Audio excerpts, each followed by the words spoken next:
നമസ്കാരം. City vision വാർത്തകളിലേക്ക് സ്വാഗതം. നോക്കാം ഇന്നത്തെ പ്രധാന വാർത്തകൾ. പൊതുതെരഞ്ഞെടുപ്പിന് ശേഷം അധ്യക്ഷൻ, ഉപാധ്യക്ഷൻ തെരഞ്ഞെടുപ്പ് കഴിഞ്ഞിട്ടുള്ള എല്ലാ തദ്ദേശ സ്വയംഭരണ സ്ഥാപനങ്ങളിലെയും വിവിധ സ്റ്റാൻഡിംഗ് കമ്മിറ്റി അംഗങ്ങളുടെ തെരഞ്ഞെടുപ്പ് ജനുവരി 5 മുതൽ 7 വരെ തീയതികളിൽ നടത്തുമെന്ന് സംസ്ഥാന തെരഞ്ഞെടുപ്പ് കമ്മീഷൻ. തദ്ദേശ തെരഞ്ഞെടുപ്പിൽ ഭരണം ആർക്കെന്ന് തീരുമാനിക്കാൻ നറുക്കെടുപ്പ് വേണ്ടി വന്ന രാജകുമാരി പഞ്ചായത്തിൽ 2 വാർഡുകളിലുണ്ടായത് അപ്രതീക്ഷിത അട്ടിമറി. ഇതോടെയാണ് ഇരു മുന്നണികളും തുല്യനിലയിലെത്തിയത്. മകരവിളക്ക് മഹോത്സവത്തിന് ശബരിമലയും പരിസര പ്രദേശങ്ങളും ഒരുങ്ങുന്നതിന് ഭാഗമായി വിവിധ വകുപ്പുകളും സന്നദ്ധ പ്രവർത്തകരുടെയും പങ്കാളിത്തത്തോടെ നടപ്പിലാക്കുന്ന ശുചീകരണ പ്രവർത്തനങ്ങൾ ദ്രുതഗതിയിൽ പുരോഗമിക്കുന്നു. നീലിമല കവാടം മുതൽ സന്നിധാനം വരെയാണ് ശുചീകരിച്ചത്. ആഴമേറിയ കിണറ്റിലകപ്പെട്ട കുഞ്ഞൻ പൂച്ചയെ രക്ഷപ്പെടുത്തി ജീവന്റെ വിലയും സഹജീവി സ്നേഹവും കാണിച്ചു നൽകി യുവാക്കൾ. തങ്കമണി കാറ്റാടിക്കവല നെല്ലൻകുഴിയിൽ ഷജു പ്രഭാകരന്റെ വീട്ടുമുറ്റത്ത് കിണറ്റിൽ വീണ പൂച്ചക്കുഞ്ഞിനെയാണ് സാഹസികമായി രക്ഷിച്ചത്. വിശദമായ വാർത്തകളിലേക്ക്. പൊതു തിരഞ്ഞെടുപ്പിന് ശേഷം അധ്യക്ഷൻ, ഉപാധ്യക്ഷൻ തെരഞ്ഞെടുപ്പ് കഴിഞ്ഞിട്ടുള്ള എല്ലാ തദ്ദേശ സ്വയംഭരണ സ്ഥാപനങ്ങളിലെയും വിവിധ സ്റ്റാൻഡിംഗ് കമ്മിറ്റി അംഗങ്ങളുടെ തെരഞ്ഞെടുപ്പ് 2026 ജനുവരി 5 മുതൽ 7 വരെ തീയതികളിൽ നടത്തുമെന്ന് സംസ്ഥാന തെരഞ്ഞെടുപ്പ് കമ്മീഷണർ എ ഷാജഹാൻ അറിയിച്ചു. അംഗങ്ങളുടെ തെരഞ്ഞെടുപ്പ് കഴിഞ്ഞാൽ എത്രയും പെട്ടെന്ന് ചെയർമാൻമാരുടെ തെരഞ്ഞെടുപ്പ് അതത് ഭരണാധികാരികൾ നടത്തും.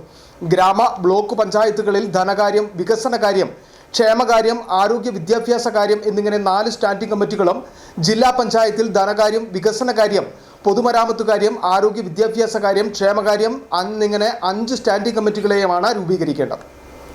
തദ്ദേശ തെരഞ്ഞെടുപ്പിൽ ഭരണം ആർക്കെന്ന് തീരുമാനിക്കാൻ നറുക്കെടുപ്പ് വേണ്ടി വന്ന രാജകുമാരി ഗ്രാമപഞ്ചായത്തിൽ 2 വാർഡുകളിലുണ്ടായത് അപ്രതീക്ഷിത അട്ടിമറി. ഇതോടെയാണ് ഇരു മുന്നണികളും തുല്യനിലയിൽ എത്തിയത്. ഭരണകക്ഷിയായ LDFന് 13ാം വാർഡ് നഷ്ടമായതും UDFന് ഉറച്ച സീറ്റായ 6ാം വാർഡ് നഷ്ടമായതുമാണ് ഇരു മുന്നണികൾക്കും 7 വീതം സീറ്റുകൾ ലഭിക്കാൻ കാരണം. തോട്ടം തൊഴിലാളികൾ കൂടുതലുള്ള 1 മുതൽ 7 വരെയുള്ള വാർഡുകൾ LDFും കാർഷിക മേഖലയുൾപ്പെടുന്ന 8 മുതൽ 14 വരെ വാർഡുകൾ UDFുമാണ് നേടിയത്. ഒരിക്കൽ പോലും UDF വിജയിക്കാത്ത 13ാം വാർഡ് നഷ്ടമായതിനു പിന്നിൽ CPMനുള്ളിലെ പ്രശ്നങ്ങളാണ് എന്ന് രാഷ്ട്രീയ നിരീക്ഷകർ വിലയിരുത്തുന്നു.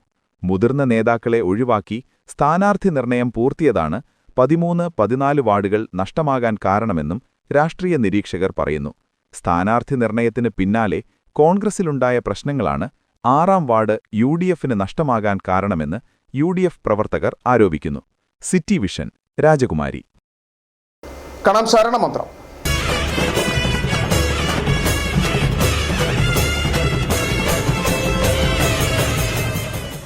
മകരവിളക്ക് മഹോത്സവത്തിന് ശബരിമലയും പരിസര പ്രദേശങ്ങളും ഒരുങ്ങുന്നതിന്റെ ഭാഗമായി വിവിധ വകുപ്പുകളും സന്നദ്ധ പ്രവർത്തകരുടെയും പങ്കാളിത്തത്തോടെ നടപ്പിലാക്കുന്ന ശുചീകരണ പ്രവർത്തനങ്ങൾ ദ്രുതഗതിയിൽ പുരോഗമിക്കുന്നു. പോലീസ്, എക്സൈസ്, ദേവസ്വം, വിശുദ്ധി സേന എന്നീ വിഭാഗങ്ങളാണ് ശുചീകരണ പ്രവർത്തനങ്ങളുടെ ഭാഗമായത്. സ്വാമി അയ്യപ്പൻ റോഡിന്റെ ഇരുവശവും നീലിമല കവാടം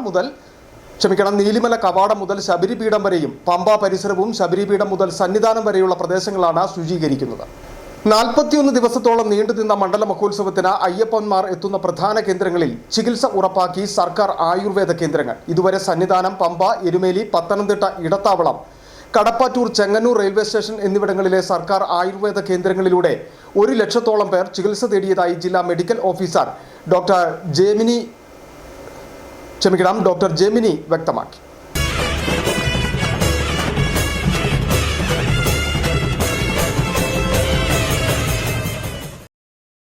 മണ്ഡലകാലത്ത് അയ്യപ്പന്മാരെത്തുന്ന സ്ഥലങ്ങളിലെ സർക്കാർ ആയുർവേദ കേന്ദ്രങ്ങൾക്ക് 1.10 കോടി രൂപയുടെ മരുന്നുകൾ വിതരണം ചെയ്തു.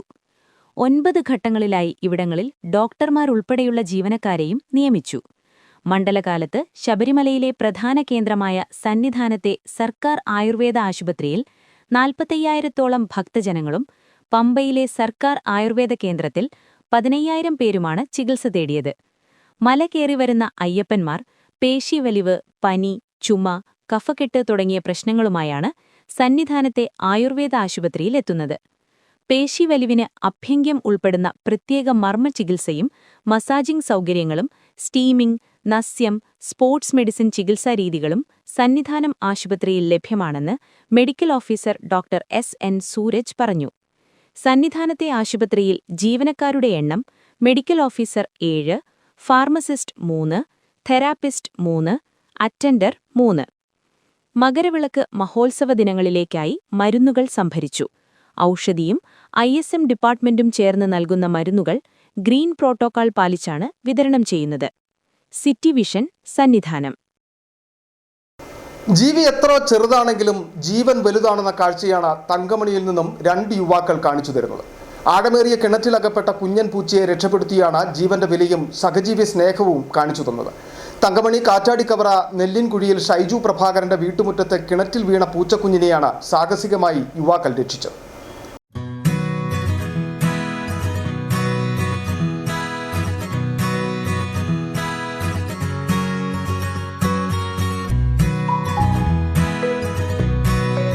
ജീവി എത്ര ചെറുതാണെങ്കിലും ജീവന് വലിയ വില നൽകേണ്ടത് സമൂഹത്തിന്റെ കടമയാണെന്ന ഓർമ്മപ്പെടുത്തലാണ് തങ്കമണിയിൽ 2 യുവാക്കൾ കാണിച്ചു തന്നത്. ആഴമേറിയ കിണറ്റിലകപ്പെട്ട കുഞ്ഞൻ പൂച്ചയെയാണ് യുവാക്കൾ അതിസാഹസികമായി രക്ഷപ്പെടുത്തിയത്. തങ്കമണി കാറ്റാടിക്കവല നെല്ലൻകുഴിയിൽ ഷൈജു പ്രഭാകരന്റെ വീട്ടുമുറ്റത്തെ ആഴമേറിയ കിണറ്റിലാണ് പൂച്ചക്കുഞ്ഞ് അകപ്പെട്ടത്.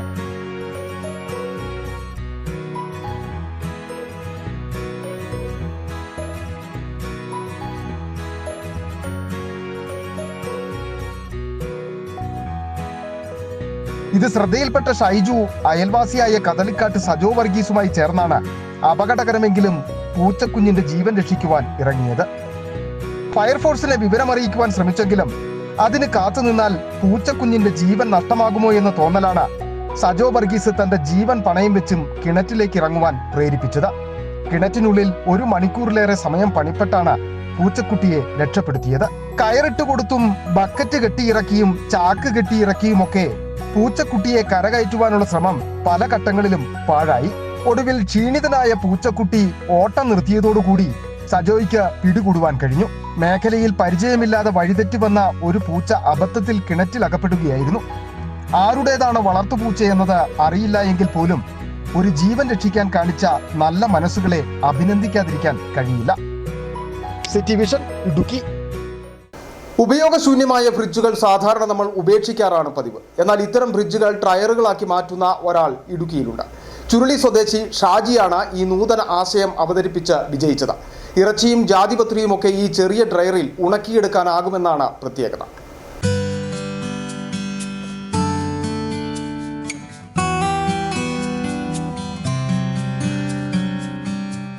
ഇതാണ് ഷാജി സെബാസ്റ്റ്യന്റെ മിനി ഡ്രയർ. ജാതിപത്രിയും ഗ്രാമ്പുവും ഇറച്ചിയുമൊക്കെ ഈ കാണും വിധം ഉണക്കിയെടുക്കാം.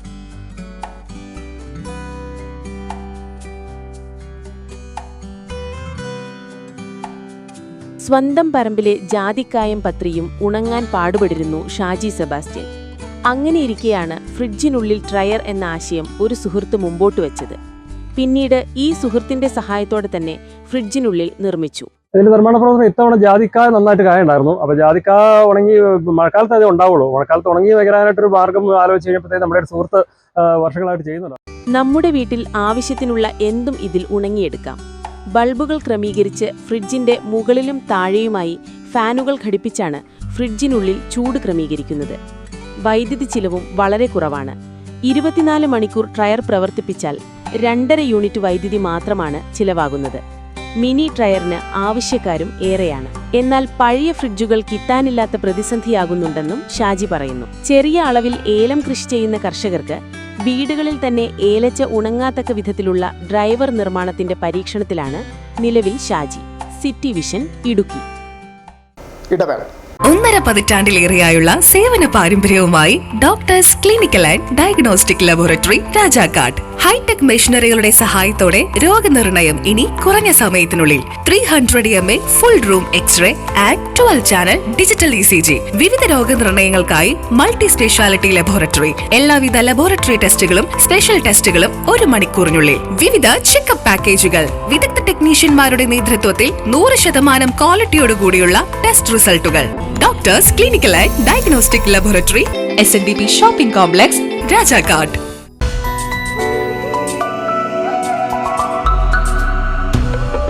നിങ്ങൾക്കേവർക്കും KG's ജ്വല്ലറിയുടെ ക്രിസ്മസ് ന്യൂ ഇയർ ആശംസകൾ.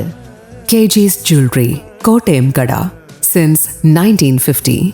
Our shops, Kattappana, Cheruthoni, Adimali, Nedumkandam, Rajakkad.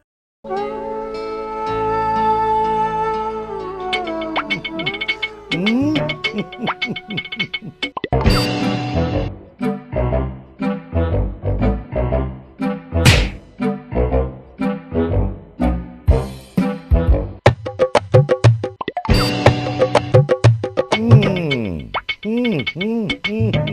സാധനം. ഇവനെ അങ്ങ് പ്രയോഗിച്ചാൽ ഏതേലവും സൂപ്പറായിട്ട് കായ്ക്കും. എല്ലാ പൂക്കളും കായാകുന്നതിന് ബെൻസാവൈറ്റ്, ചൊറിയില്ലാത്ത കായ്കൾക്കായി സൾഫോസ്, കൂടാതെ അമിൻഡ, ഹീര, ഡോറിസ്, വെൽവെറ്റ്. കർഷകന്റെ പ്രതീക്ഷയ്ക്കൊത്ത ഉൽപാദനം വർദ്ധിക്കാൻ വൈറ്റ്ഫീൽഡ് ഇന്റർനാഷണലിന്റെ ഉൽപ്പന്നങ്ങൾ ഉപയോഗിക്കൂ. വീണ്ടും വാർത്തകളിലേക്ക്. പൂപ്പാറ പുലരി ലൈബ്രറി ആർട്സ് ആൻഡ് സ്പോർട്സ് ക്ലബിന്റെ നേതൃത്വത്തിൽ സംഘടിപ്പിക്കുന്ന പൂപ്പാറ വോളി 2026 ജനുവരി 1 മുതൽ 8 വരെ എസ്റ്റേറ്റ് പൂപ്പാറ ഫ്ലഡ് ലൈറ്റ് സ്റ്റേഡിയത്തിൽ വെച്ച് നടത്തുമെന്നും കേരളത്തിലെയും തമിഴ്നാട്ടിലെയും പ്രമുഖ ടീമുകൾ ഓരോ ക്ലബിനും വേണ്ടി പങ്കെടുക്കുമെന്നും സംഘാടകർ വാർത്താസമ്മേളനത്തിൽ അറിയിച്ചു. ഹൈറേഞ്ചിന് ഹരം പകരുന്ന കായിക മാമാങ്കത്തിൽ പങ്കെടുത്ത് വിജയിക്കുന്ന ടീമുകൾക്ക് ഒന്നാം സമ്മാനമായി 50,000 രൂപ ക്യാഷ് അവാർഡും ട്രോഫിയും, രണ്ടാം സമ്മാനമായി 30,000 രൂപ ക്യാഷ് അവാർഡും ട്രോഫിയും നൽകും. വൈകിട്ട് 7 മുതലാണ് മത്സരങ്ങൾ ആരംഭിക്കുന്നത്. പ്രവേശനം സൗജന്യമായിരിക്കും. 1 വൈകിട്ട് 6 നടക്കുന്ന സമ്മേളനത്തിൽ മന്ത്രി റോഷി അഗസ്റ്റിൻ മത്സരങ്ങളുടെ ഉദ്ഘാടനം നിർവഹിക്കും. എം മണി MLA മുഖ്യപ്രഭാഷണം നടത്തും. ക്ലബ്ബ് പ്രസിഡന്റ് NR അജി അധ്യക്ഷത വഹിക്കും. ചടങ്ങിൽ വെച്ച പഴയകാല ക്ലബ്ബ് ഭാരവാഹികളെ ആദരിക്കും. ജനുവരി 1 തീയതി മുതൽ പുലരി ആർട്സ് ആൻഡ് സ്പോർട്സ് ക്ലബിൻ്റെ നേതൃത്വത്തിൽ ഹൈറേഞ്ചിലെ ഏറ്റവും വലിയ കായിക മാമാങ്കം എന്നറിയപ്പെടുന്ന വോളിബോൾ ടൂർണമെൻറ്റ് നടക്കുകയാണ്. കേരളത്തിലെ പ്രമുഖരായ ടീമുകളാണ് ഇതിൽ പങ്കെടുക്കുന്നത്. 8 ദിവസം നീണ്ടു നിൽക്കുന്ന വലിയ വോളിബോൾ ടൂർണമെൻ്റാണ് സംഘടിപ്പിക്കപ്പെട്ടിട്ടുള്ളത്. കേരളത്തിലെ പ്രമുഖ ടീമുകൾ തന്നെയാണ് ഇവിടെ പങ്കെടുക്കുന്നത്. ആദ്യ ദിവസം, 1-ാമത്തെ ദിവസം വനിതകൾ തമ്മിലുള്ള വോളിബോൾ മത്സരമാണ് നടക്കുന്നത്. കേരളത്തിലെ ബഹുമാനപ്പെട്ട മന്ത്രി ഇടുക്കിയുടെ ശ്രീ അഗസ്റ്റിൻ അവர்களാണ് ഉദ്ഘാടനം ചെയ്യപ്പെടുന്നത്. മുഖ്യാതിഥിയായി പങ്കെടുക്കുന്നത് ഉടുമ്പൻചോലയുടെ പ്രിയങ്കരനായ MLA ശ്രീ മണിയാശാനാണ് പങ്കെടുക്കുന്നത്. ഈ 8 ദിവസം നീണ്ടു നിൽക്കുന്ന വോളിബോൾ മാമാങ്കത്തിലേക്ക് ഈ നാടിനെ സ്നേഹിക്കുന്ന മുഴുവൻ ആളുകളെയും ഞങ്ങൾ പുലരി ആർട്സ് ആൻഡ് സ്പോർട്സ് ക്ലബിന് വേണ്ടി ഹാർദവുമായി സ്വാഗതം ചെയ്യുകയാണ്. Tournament committee chairman Liju Varghese, club secretary KR Dibin, Senapathi Sasi, NR Jayan, Biju Vattamattam, KN Rajan, Joy Joseph, KP Jagadeesan, Suresh Vattakkunnel എന്നിവർ പ്രസംഗിക്കും. ഉദ്ഘാടന മത്സരത്തിൽ പാല അൽഫോൺസ കോളേജ് ടീമും ഇരിങ്ങാലക്കുട സെന്റ് ജോസഫ് കോളേജ് ടീമും തമ്മിൽ മത്സരിക്കും. രാത്രി 9-ന് കട്ടപ്പന ഇൻഡോർസ് ഇവന്റിന്റെ കരോക്ക ഗാനമേളയും നടത്തും. എല്ലാ ദിവസവും സമ്മാന കൂപ്പൺ നറുക്കെടുപ്പും. 8-ന് നടക്കുന്ന ഫൈനൽ മത്സരശേഷം മെഗാ ബെമ്പർ നറുക്കെടുപ്പും നടത്തും.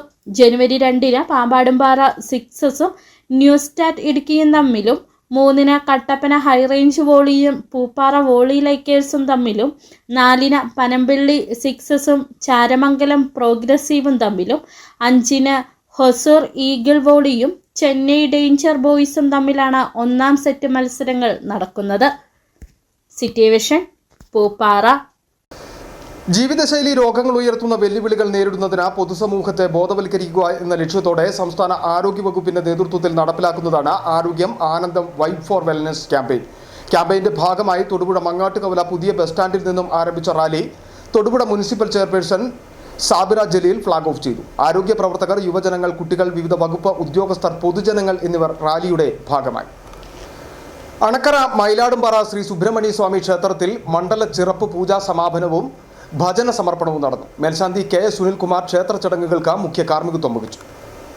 എല്ലാ മണ്ഡലകാലങ്ങളിലും മുടക്കമില്ലാതെ ഭജന നടന്നുവരുന്ന ക്ഷേത്രങ്ങളിൽ ഒന്നാണ് മയിലാടുംപാറ ശ്രീ സുബ്രഹ്മണ്യസ്വാമി ക്ഷേത്രം. സ്ത്രീകളും കുട്ടികളുമടക്കം നിരവധി പേരാണ് എല്ലാ ദിവസങ്ങളിലും നടന്നുവരുന്ന ഭജനയിലും മറ്റു ചടങ്ങുകളിലും പങ്കെടുക്കാനെത്തിയിരുന്നത്. 41 ദിവസത്തെ മണ്ഡലകാലത്തിന് സമാപനം കുറിച്ചുകൊണ്ട് ദീപക്കാഴ്ച, ചുറ്റുവിളക്ക്, വിശേഷാൽ ദീപാരാധന തുടങ്ങിയ ചടങ്ങുകൾ നടന്നു. ദീപാരാധനയ്ക്ക് ശേഷം മണ്ഡലകാല ഭജന സമർപ്പണവും നടന്നു. ക്ഷേത്ര ചടങ്ങുകൾക്ക് മേൽശാന്തി KS സുനിൽകുമാർ നേതൃത്വം നൽകി. SNDP യോഗം ശാഖാഭാരവാഹികൾ, വനിതാ സംഘം, യൂത്ത് മൂവ്മെന്റ് ഭാരവാഹികൾ തുടങ്ങിയവർ പരിപാടികൾക്ക് നേതൃത്വം നൽകി. ഭജന സമർപ്പണത്തിന് ശേഷം അന്നദാനവും നടന്നു. ഭജനയിലും മറ്റു വിശേഷാൽ ചടങ്ങുകളിലും പങ്കെടുക്കാൻ നിരവധി ഭക്തരാണ് എത്തിയത്. City vision, Kumily.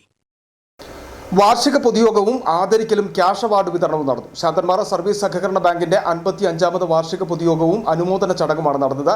ബാങ്ക് ഓഡിറ്റോറിയത്തിൽ നടന്ന വാർഷിക പൊതുയോഗം ജില്ലാ പഞ്ചായത്ത് അംഗം തിലോത്തമ സോമൻ ഉദ്ഘാടനം ചെയ്തു. കാർഷിക ഗ്രാമമായ ശാന്തൻപാറയുടെ സാമ്പത്തിക ഉന്നമനത്തിനായി പ്രവർത്തിച്ചുവരുന്ന ശാന്തൻപാറ സർവീസ് സഹകരണ ബാങ്കിന്റെ 55ാമത് വാർഷികാഘോഷത്തിന്റെ ഭാഗമായി പൊതുയോഗവും മികച്ച കർഷകരെയും വിദ്യാർത്ഥികളെയും കുടുംബശ്രീ സ്വയം സഹായ സംഘങ്ങളെയും ആദരിക്കലും നടന്നു. ബാങ്ക് ഓഡിറ്റോറിയത്തിൽ നടന്ന വാർഷിക പൊതുയോഗം ജില്ലാ പഞ്ചായത്ത് അംഗം തിലോത്തമ സോമൻ ഉദ്ഘാടനം ചെയ്തു.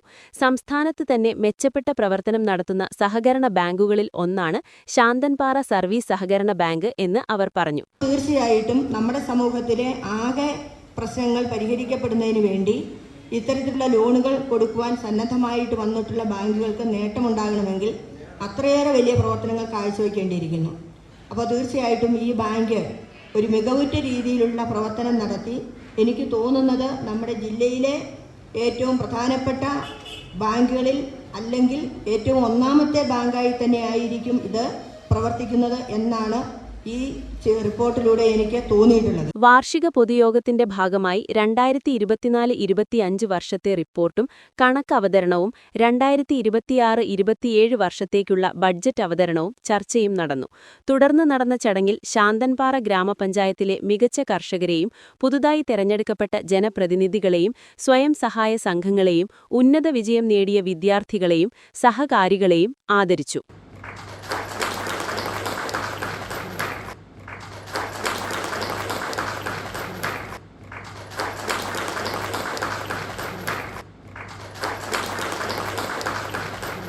വാർഷിക പൊതുയോഗത്തിന്റെ ഭാഗമായി ശാന്തൻപാറ ഗ്രാമപഞ്ചായത്തിലെ വിദ്യാലയങ്ങൾക്ക് പഠന സഹായ വിതരണവും നടന്നു. ബാങ്ക് പ്രസിഡന്റ് വി ഷാജിയുടെ നേതൃത്വത്തിൽ നടന്ന വാർഷിക പൊതുയോഗത്തിൽ ശാന്തൻപാറ ഗ്രാമപഞ്ചായത്ത് പ്രസിഡന്റ് ജിഷ ദിലീപ്, സേനാപതി ഗ്രാമപഞ്ചായത്ത് president Arun Ashokan, Devikulam block vice president Aneesh T Krishnan, ത്രിതല പഞ്ചായത്ത് ജനപ്രതിനിധികൾ, പൊതുപ്രവർത്തകർ, ബാങ്ക് സെക്രട്ടറി KJ ടോമി, വ്യാപാരി പ്രതിനിധികൾ, വിവിധ രാഷ്ട്രീയ പ്രതിനിധികൾ, ബാങ്ക് ഡയറക്ടർ ബോർഡ് അംഗങ്ങൾ, ജീവനക്കാർ, വിദ്യാർത്ഥികൾ, സഹകാരികൾ തുടങ്ങിയവർ പങ്കെടുത്തു. City vision, Pooppara. നോക്കാം ഇന്നത്തെ സ്വർണം വെള്ളി നിരക്കുകൾ. ബെന്നീസ് ജുവലറി, സ്വർണം, വെള്ളി, ഡയമണ്ട് ആഭരണങ്ങളുടെ കലവറ. സ്വർണ്ണാഭരണങ്ങൾ ഹോൾസെയിൽ വിലയിൽ സ്വന്തമാക്കാം. 22K 9.6 ലൈറ്റ് വെയ്റ്റ് ആഭരണങ്ങൾ. രാജ്കോട്ട്, സിംഗപ്പൂർ, ടർക്കിഷ്, കുവൈറ്റ് ആഭരണങ്ങളുടെ ഏറ്റവും പുതിയ കളക്ഷൻസ്. 92.5 വെള്ളി ആഭരണങ്ങൾ. ഏവർക്കും അനുയോജ്യമായ ബഡ്ജറ്റിൽ 95% എക്സ്ചേഞ്ച് വാല്യൂ ലഭിക്കുന്ന ഡയമണ്ട് ആഭരണങ്ങളുടെ വലിയ ശേഖരം. ഇനി മനസ്സുപോലെ പരിശുദ്ധമായ പൊന്ന്. Benny's jewellery, Benny's tower, bus stand junction, Rajakkad. സ്വർണ്ണ ഗ്രാമിന് 12,870 രൂപ, പവന് 1,02,960 രൂപ, വെള്ളി ഗ്രാമിന് 281 രൂപ. പ്രധാന വാർത്തകൾ ഒരിക്കൽ കൂടി. പൊതുതെരഞ്ഞെടുപ്പിന് ശേഷം അധ്യക്ഷൻ, ഉപാധ്യക്ഷൻ തെരഞ്ഞെടുപ്പ് കഴിഞ്ഞിട്ടുള്ള എല്ലാ തദ്ദേശ സ്വയംഭരണ സ്ഥാപനങ്ങളിലെയും വിവിധ സ്റ്റാൻഡിംഗ് കമ്മിറ്റി അംഗങ്ങളുടെ തെരഞ്ഞെടുപ്പ് ജനുവരി 5 മുതൽ 7 വരെ തീയതികളിൽ നടത്തുമെന്ന് സംസ്ഥാന തെരഞ്ഞെടുപ്പ് കമ്മീഷൻ. തദ്ദേശ തെരഞ്ഞെടുപ്പിൽ ഭരണം ആർക്കെന്ന് തീരുമാനിക്കാൻ നറുക്കെടുപ്പ് വേണ്ടി വന്ന രാജകുമാരി പഞ്ചായത്തിൽ 2 വാർഡുകളിലുണ്ടായത് അപ്രതീക്ഷിത അട്ടിമറി. ഇതോടെയാണ് ഇരു മുന്നണികളും തുല്യനിലയിലെത്തിയത്. മകരവിളക്ക് മഹോത്സവത്തിന് ശബരിമലയും പരിസര പ്രദേശങ്ങളും ഒരുങ്ങുന്നതിന് ഭാഗമായി വിവിധ വകുപ്പുകളും സന്നദ്ധ പ്രവർത്തകരുടെയും പങ്കാളിത്തത്തോടെ നടപ്പിലാക്കുന്ന ശുചീകരണ പ്രവർത്തനങ്ങൾ ദ്രുതഗതിയിൽ പുരോഗമിക്കുന്നു. നീലിമല കവാടം മുതൽ സന്നിധാനം വരെയാണ് ശുചീകരിച്ചത്. ആഴമേറിയ കിണറ്റിലകപ്പെട്ട കുഞ്ഞൻ പൂച്ചയെ രക്ഷപ്പെടുത്തി ജീവന്റെ വിലയും സഹജീവി സ്നേഹവും കാണിച്ചു നൽകി യുവാക്കൾ. തങ്കമണി, കാറ്റാടിക്കവല, നെല്ലൻകുഴിയിൽ ഷജു പ്രഭാകരന്റെ വീട്ടുമുറ്റത്ത് കിണറ്റിൽ വീണ പൂച്ചക്കുഞ്ഞിനെയാണ് സാഹസികമായി രക്ഷിച്ചത്. ഇതോടെ ഈ വാർത്താ ബുള്ളറ്റിൻ പൂർണ്ണമാകുന്നു. നമസ്കാരം.